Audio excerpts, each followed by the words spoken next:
When we talk about the biggest hip hop markets in North America, there's a lot that come to mind. There's the Florida scene, there's the Memphis scene, we have the Atlanta scene, and then we obviously have LA and California. But in my opinion, there's only one that can be considered the mecca of North American hip hop, and that's New York, and it's for a good reason. It's actually because hip hop was born in New York in the 1970s, in the Bronx to be more specific, and over the years, you just see the amount of talent that has come out of that market. I mean, we could go from Jay-Z to Biggie to KRS-One, you have Mos Def. The names are unlimited, and that's actually what we're going to be talking about today, guys. We are going to be talking about who is the current king of New York, because that's the main question that arises with this market, and it's been a conversation for years, and I feel as if there's only been a couple of acts that have been able to solidify that. So guys, in the comment section, leave your take for who's the current king of New York, and maybe who was your favorite king of New York at a certain point, because the throne has fell off certain people, and people have gained it, and it's just been a ride so far. It's kind of changed as the years have gone by, and now I feel like it's in a position where no one has really grasped it per se, and it's kind of still up for grabs. But thank you guys for actually choosing this topic, because our Patreon supporters actually chose it. So absolutely, we had a few options. So we had new rap albums you should be excited for in August of 2021, which got 7 votes. Then we got which rapper is the king of New York, which got 12 votes, and of course Juan. And then we had the impact of Griselda, which got 2 votes. So if you guys want to have your say in future episodes, head over to the link in the description and have your say in our future episode topics. Absolutely. Thank you to all the Patreon members. But let's get on to this. This is a very interesting conversation, because it's one that stuck through the hip hop genre for such a long time, and it's still a topic of conversation to this day. And it's been over 30 years now that people have been, having a conversation on, okay, who is it? Is it this guy versus this guy, or is it this group versus this group? So in your opinion, what does it take to have, let's say, that throne of being the king of New York? It takes a lot. I mean, I think that you have to bring innovation to the game and kind of really redefine what the New York sound is, as we've seen people, like the Notorious B.I.G. do in the 90s, where he brought in these dynamic flows. He brought in this content matter about, kind of the drug talk and that sort of stuff. And that was never seen before. And the way that he just, rapped over the mic was unseen. And that was, territory that no one had gone into before. So he was, a good example of having that cultural impact, but also that lyrical pedigree to really stand the test of time. Apart from that, I think it also takes having an extended run in hip hop. I mean, if you can have those 3 to 4 years of dominance in New York and in hip hop in general, then, you're worthy of having that throne. And it's interesting too, because I feel like that conversation only stirs up once people actually challenge and say, I'm the king of New York, or, there is no king of New York, so who is it?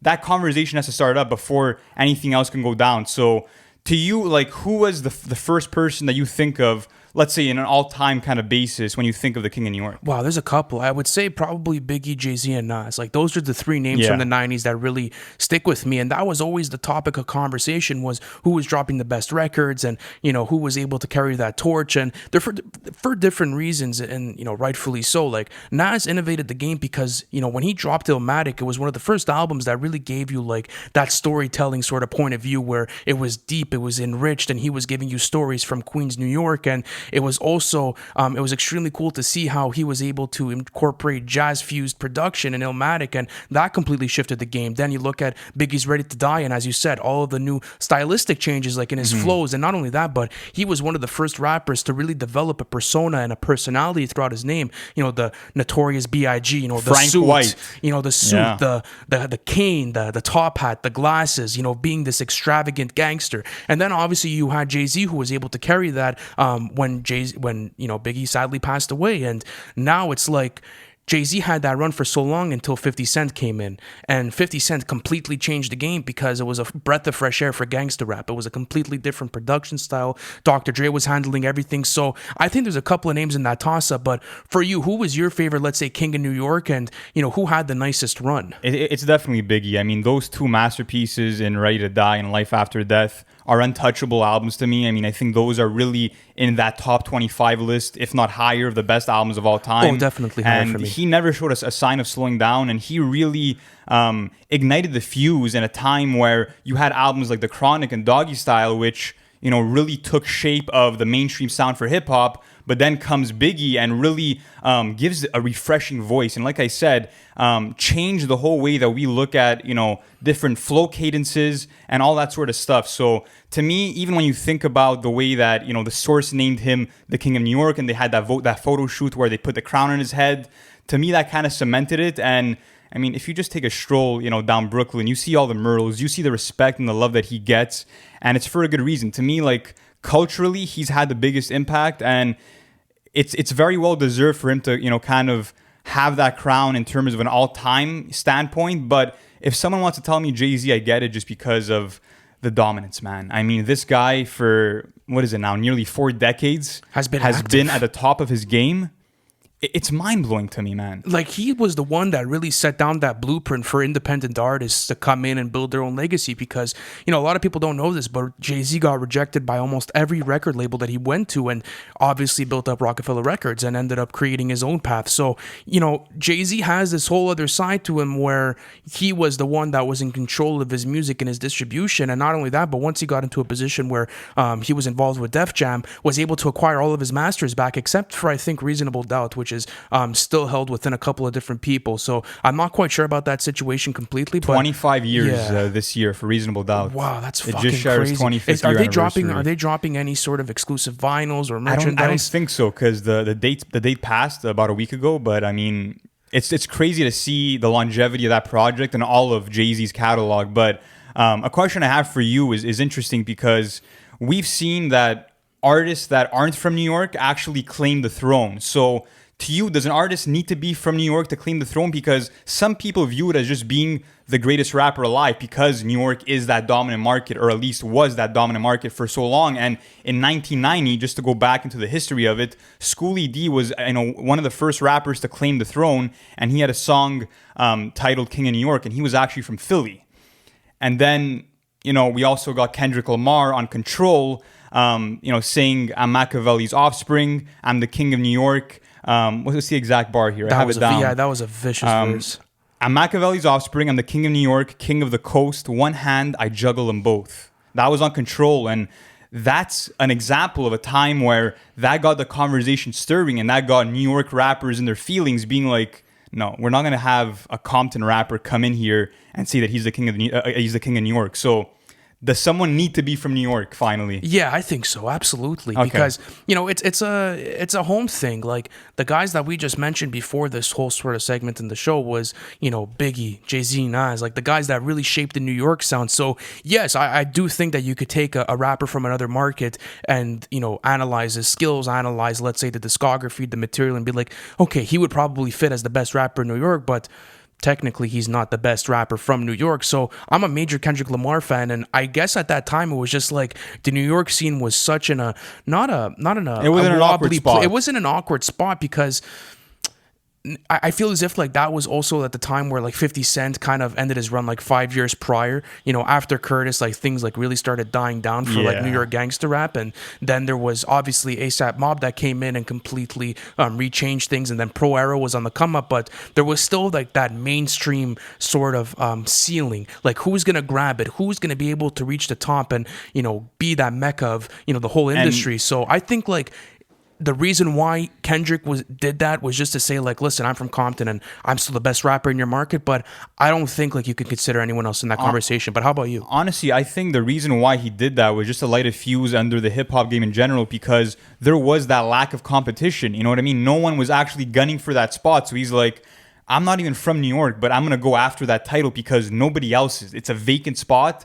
And, maybe people need to hear this so that they can come harder and actually push themselves creatively. What's interesting too is that I feel like, it works differently when you're crowning, let's say, the West Coast king versus the New York king, because I think this was maybe in the mid 2010s. Snoop Dogg, The Game, and Dr. Dre were at a concert in LA with Kendrick, and they actually, passed down the torch to him and said, like, yeah, there's no question, you're the current king of the West Coast. But in New York, it's never really gone down like that. No, it's more of like a competition thing. It's more vicious like that. Like you have to go and grab it, then make sure that you Yeah. do have it. So, overall, I think like the queer, like there's a couple of different clear like sort of candidates for this, like especially like moving forward. But this is my thing though, is like, do you feel as if we're able to actually crown a king in New York at this point? Because the thing is like, I just mentioned it, you have to be competitive and you have to be vicious to go get it. So is there even that competitive spirit in the industry anymore to have this conversation? It's definitely died down, to be honest with you. You know what I mean? I mean, like,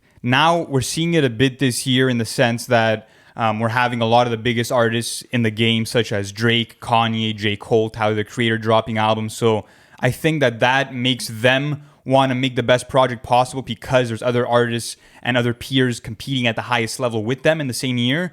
Apart from that, you also had the Lupe fiasco and Royce the 5'9" beef that's been going on. So a bit of competition there, but it is lacking, I would say. But apart from that, I mean, the major thing is that, like, as much as we have to look at discography, longevity, skill in terms of crowning the king of New York, the biggest thing to me is cultural impact. The biggest thing to me is reaching that apex of commercial success the same way that, Jay-Z's, went like 5 times platinum with one of the volume albums, the same way that 50 Cent had probably the biggest blow up year in hip hop history with Get Rich or Die Trying in 2003. So has someone really gotten to that level as of late? No. But let's talk about some contenders. So who do you think is dominating that scene right now? Well, dominating the New York scene, that's very hard because the guys that I consider the best talent out of New York right now aren't really active. And those guys are obviously Joey Badass and A$AP Rocky. Like, I think when it comes to skill, material, longevity over the past decade, like these guys have been there and their fan bases are super hungry for music. But I think it's a bit different now because they don't necessarily like even compete in that market anymore. And I feel as if no one even competes in their own no respective. one cares, right? Yeah, because it's more of like an individual game now. Like people care about more of like the name branding and going after, let's say, the subgenre and being the king of that subgenre and like who could deliver the best material within that sound. Back then it was like more of the marketing came in from the inner city, so it was like you got your name in by performing in your city and reaching to that top level and getting to like the top dog. So it was more of a competition within everyone else. So now I feel as if it's changed. But if I have to maybe like say one New York rapper that really was starting to change the game, it was Pop Smoke. Like, I feel as if on a commercial level, on an impact level, and looking at maybe the new generation of hip hop and how he was able to bring in New York drill and, mainstream that subgenre, there's very few New York rappers from even the 2010 decade that were able to accomplish that. So how about you? What are your picks? What's interesting is that, I mean, this conversation, like I said, it was dormant until the Clown came out and made some comments. So when I'm speaking on the Clown, I'm talking about 6ix9ine. And it's interesting that it took someone, like 6ix9ine who has no industry respect and someone whose fans are fans of his antics, not his actual music. That's the guy that has to make that conversation happen again. It's a bit sad, to be honest, because that's what it took for people to be like, no, like go back in your place. You're nowhere near the conversation. And I think it was in 2019 or 2020, Joey Badass actually responded to 6ix9ine's claims, just talking his shit, bragging about his own success and how he's nowhere near that level. But, in terms of people that have dominated, Nicki's in there for sure. Nicki's in there. I there. think in terms of, reaching that apex of commercial success, Cardi B's in there, man. Absolutely. Cardi B has a diamond single with Bodak Yellow. She has a 9 times platinum single with I Like It. And she just won the Grammy off of Invasion of Privacy. And if you look at the impact that she's had with just one studio album and the fact that she's only really been in the game for about 4 years and already has 5 number 1 songs, you can really make that argument that she's the biggest out of New York right now. But to me, my pick for the person that's truly, still that king, it's Pop Smoke. And it's for a couple of reasons. I mean, number one, he was super innovative with bringing back and developing that Brooklyn drill sound. And to me, the New York community as a whole, like this is the first time since 50 Cent that the whole New York community is rallying behind this sound and Pop Smoke's movement that he was bringing about, because no one had that impact. And if you look at Shoot for the Stars, Aim for the Moon, his debut album, which of course was released posthumously, which came out last year, that's the highest selling album of 2021 sold almost 1 million copies in the US this year. It's crazy. His commercial success is really, really, really hard to touch, and I think the industry knows it. Like, I'm gonna ignore the posthumous release this year with Faith. Like, that's not his catalog, and I refuse to regard it as Still that. broke a record for that. Absolutely. So he's just breaking streaming records. He's going, platinum. He's probably gonna end up having a diamond record at one point in his career, like if the years keep going. But the whole thing with Pop Smoke was that it was like this new competition was starting to form within New York. Like, he had brought that competitive nature back, and he was dropping hits so frequently that I feel as if New York hip hop artists had a hard time keeping up with that demand, and it forced a lot of artists to have to change their sounds and start going into this New York drill scene. Another great thing about Pop Smoke was he was able to bring an old flavor and reinvent it. Like, gangsta rap was really, really, really dead in New York for a good amount of years until he was the one that brought it back and completely brought a new facelift to it. I mean, he brought in UK production to American content matter. Like, think about how genius that fusion was, and he completely dominated that subgenre. Yeah, and until Pop Smoke, to me, New York did not have a contemporary, like, distinctive sound. You know what I mean? It was the last time was 50 Cent, until they really had a fresh sound that a whole community can kind of rally with and be behind. And it's interesting because, yes, there's not that much competition, but there are rappers from New York who have tried claiming the throne. You had Pop Smoke himself on a song like Christopher Walking, where he raps, she knows I'm the king of New York. You had Lil TJ making that claim, and maybe he's the king of New York to the younger generation. I know that the younger fans really fuck with him, but he's nowhere near that conversation for me personally. Apart from that, I mean, you also had A Boogie, who's been making a lot of moves out of there, but once again, doesn't have the capabilities of really being in that conversation either. Or the catalog either. So to me, it has to be Pop Smoke. And even though he's passed away, like I just said, his music is still dominating the charts. And it's interesting to see that it took, almost 10 plus years for someone to claim that spot after 50 Cent. So my question to you is, how long do you think it's going to take? And do you think there will ever be another King of New York after Pop Smoke? Man, that's a great question. I don't know. I feel as if hip hop is going into such a different direction that it's going to be a different conversation in a decade from now.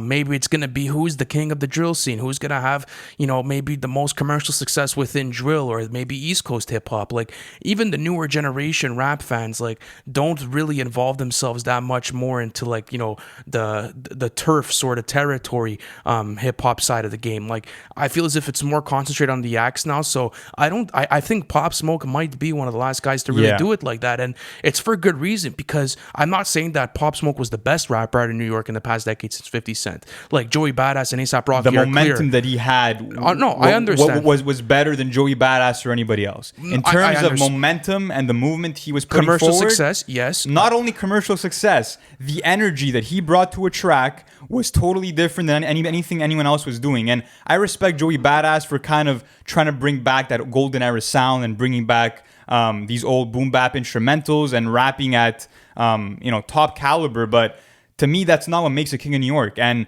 look, if we're going to talk now about who can take that spot, that vacant position, Joey Badass is in the conversation. But what's interesting to me is that he didn't really have that commercial success even when he tried those popular songs like Devastated, for example. I know, but he's fully independent though. Like, that's like his, like, I'm not sure if he's fully independent, but I know like he's really on his own marketing. Like, his stuff is all organic and in-house. So I think it's a bit of a different approach than what Pop Smoke had going on. Like, I'm not sure how they did their marketing, but I know it's a different sort of commercial appeal. But the thing is that when it comes to creating projects and catalogs and material, I genuinely don't think there's anyone close to Joey Badass or A$AP Rocky that's come out of the New York scene in the past, let's say, Pop Smoke's in that conversation. Oh, I don't know, brother. I don't think. What do you mean you don't know? I don't think Pop Smoke has a Live Love A$AP or has a 1999. He didn't have the time to show us that, though. I mean, if you look at what he did, he had a similar start to his run the way that 50 Cent did. I mean, by putting out these fire mixtapes, which are very raw and very uncut, and then I mean, his debut studio album shook the world. I know, but And regardless, he wasn't even able to put that together himself. I know, but still, 1999 and Live Love ASAP were both debut mixtapes and completely took the industry by storm. So it's like for me, it was just more when they came into the game, there was legendary material already laid down on the floor. Like these are groundbreaking mixtapes, especially for the mixtape era. And there's even as a whole in the home market, there's very few mixtapes that are able to live up to that cadence. I feel as if it was a different time in New York. I feel It's different sounds, though. Now we're comparing two totally different lanes, which is always tough to do. I know, but I mean, like, yes, okay, I understand on the cultural impact and maybe overall on, let's say, commercial success. Yes, Pop Smoke had that advantage coming in because it was completely new. It was shocking. Like you hadn't seen that sort of momentum in years. But when it comes to material and catalog, I think, Joey Badass and A$AP Rocky are two rappers that are in that top echelon of not only New York hip hop, but in all of hip hop right now, especially for the modern generation. Yeah, it's interesting too because, I mean, we could definitely also bring in the underground scene because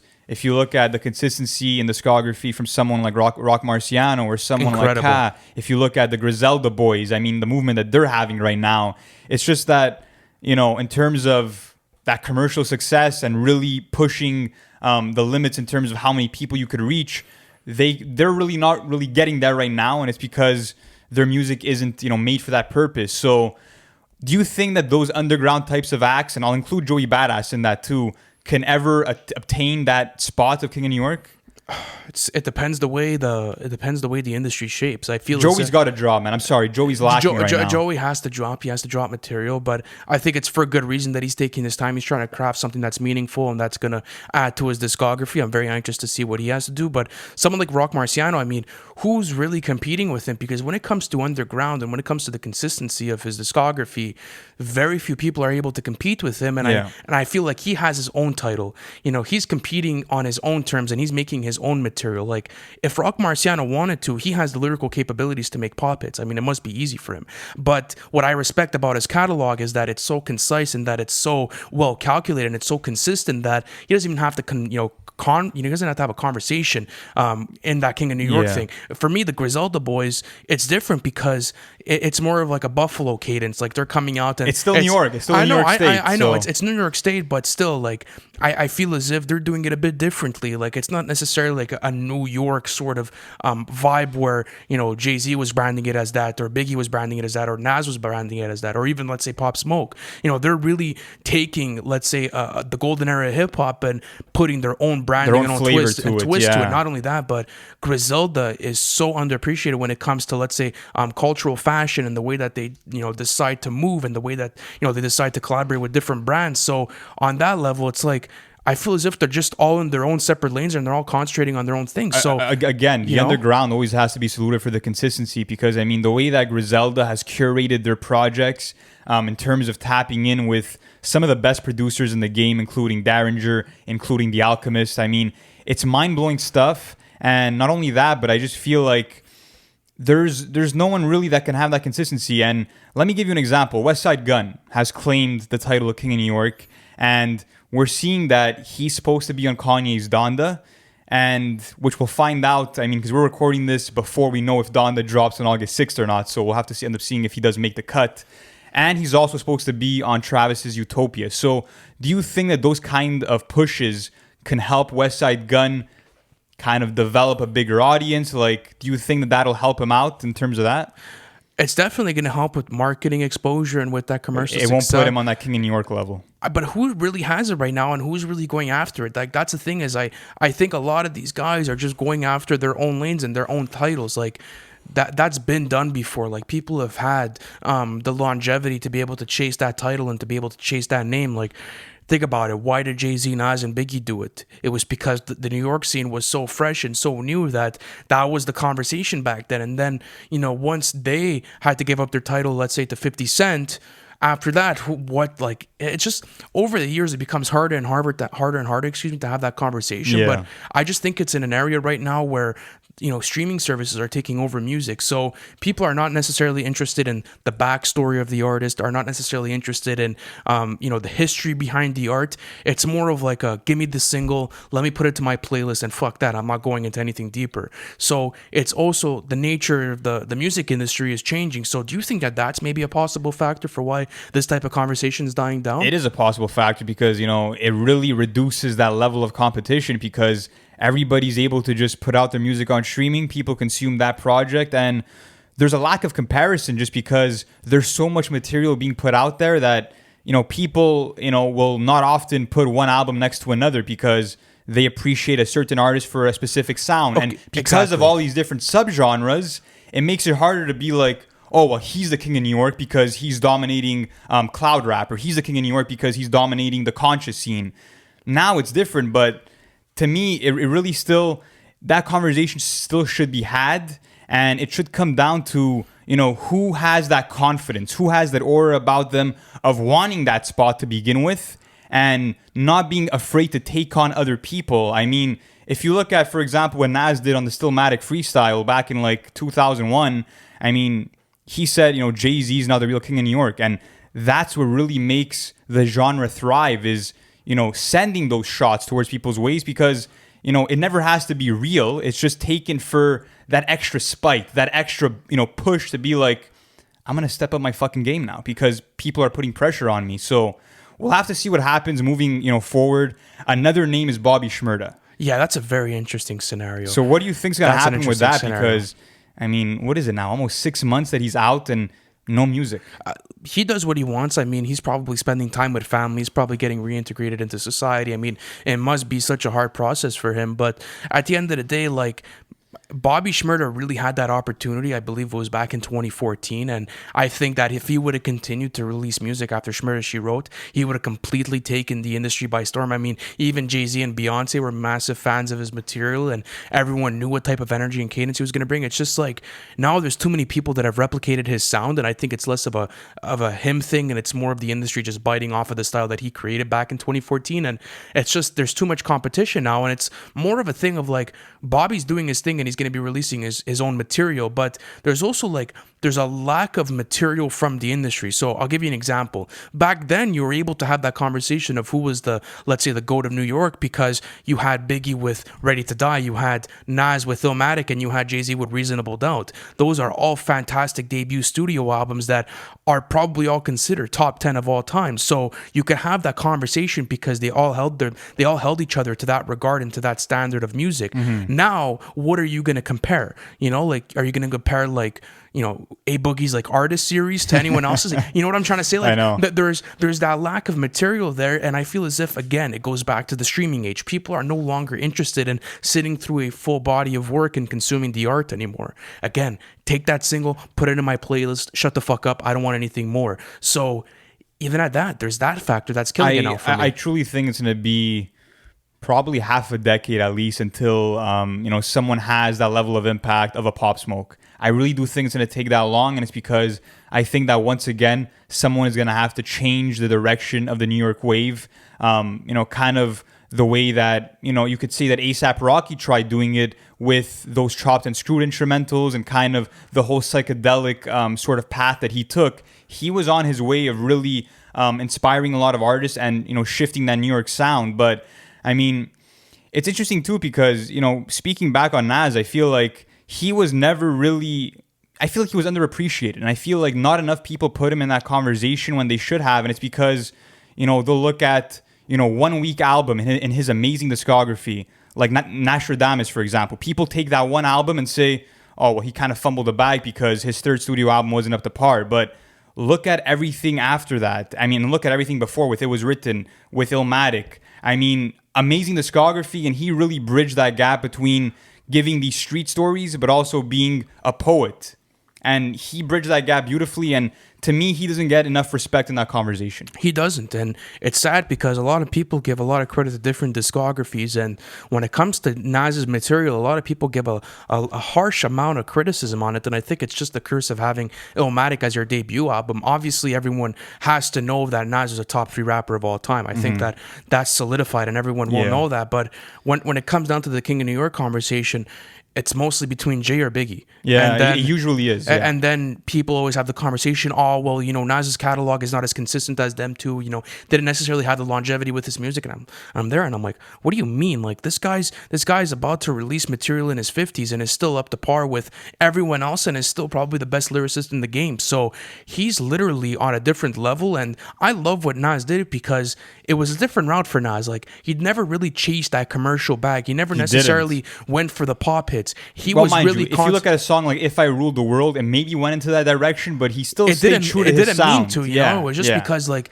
at the time, like Lauryn Hill had a huge pop appeal, and it was like, that those vocals really brought out that track. But even at that, like Nas's verses aren't pop. Like there's no pop content matter in Nas's content.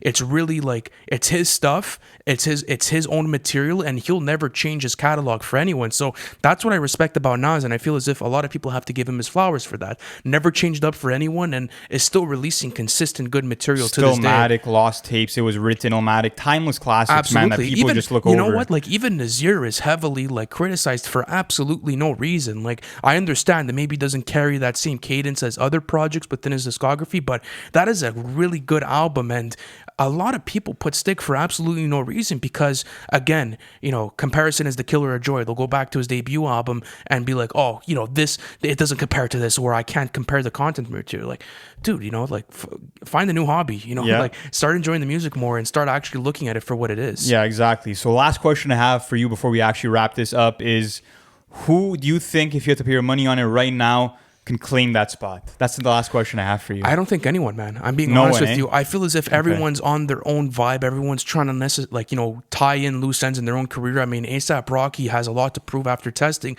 Not for me because I'm a massive fan of the album, but maybe for most of his fan base because people were expecting something different with testing, but not that different. And now they wanted to come back to a new aesthetic.